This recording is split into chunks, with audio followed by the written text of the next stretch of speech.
Have you ever wanted to be cool? Well, you're in for a treat because I'm going to reveal the secret to being cool.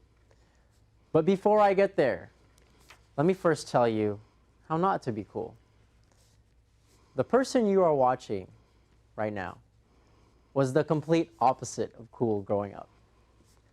I grew up in a very big family, and being the youngest cousin allowed me to be picked on by my older cousins, particularly one cousin, my oldest cousin, Mike.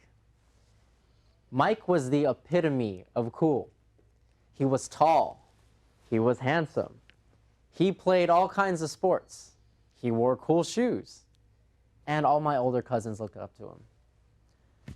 But me, on the other hand, I was short. I didn't know the difference between basketball and football, and my shoes were from Payless because my mom was cheap. Growing up, I had really wanted to be like Mike, and I followed him and my older cousins everywhere.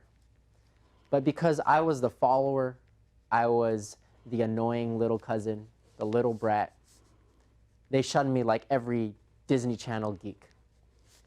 I remember one time I was at a family party, and I arrived and I saw Mike and my older cousins playing video games.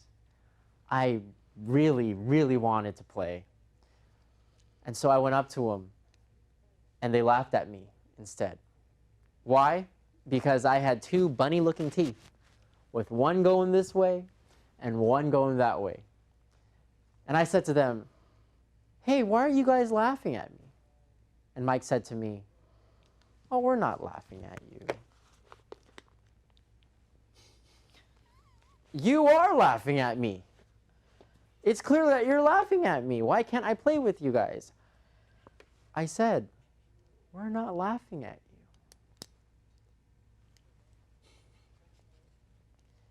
I said to myself, fine, if I can't fit in with my looks, then I have to think of another way to fit in.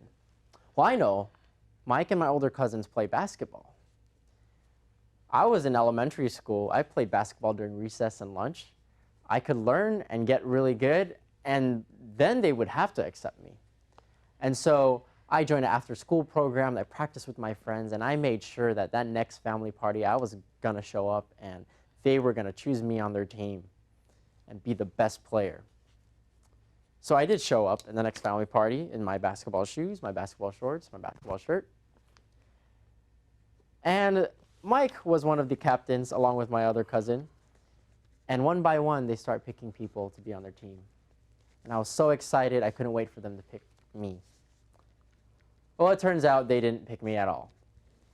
I was the only one who wasn't picked. And I immediately started crying.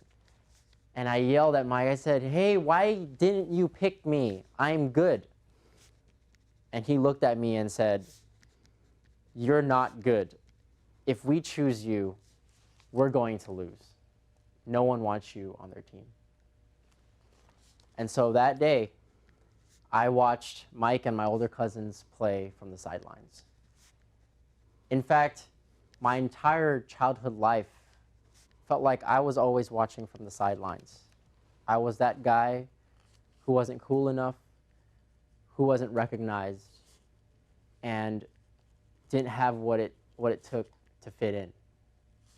I grew up with an inferiority complex because of that. I felt like I always had something to prove, and I had a chip on my shoulder, and I was angry.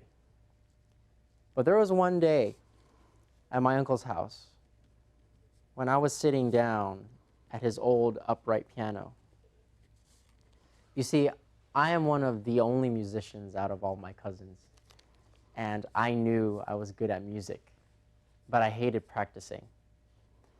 For some reason, Michael decides to sit next to me, and at the end of my ballad, he looked at me, and he smiled, and he said, "I wish I could play like you." For someone who has ridiculed you your entire life, when that person tells you that they wish they could do something that you can, it means the whole world. You see, that moment changed my life.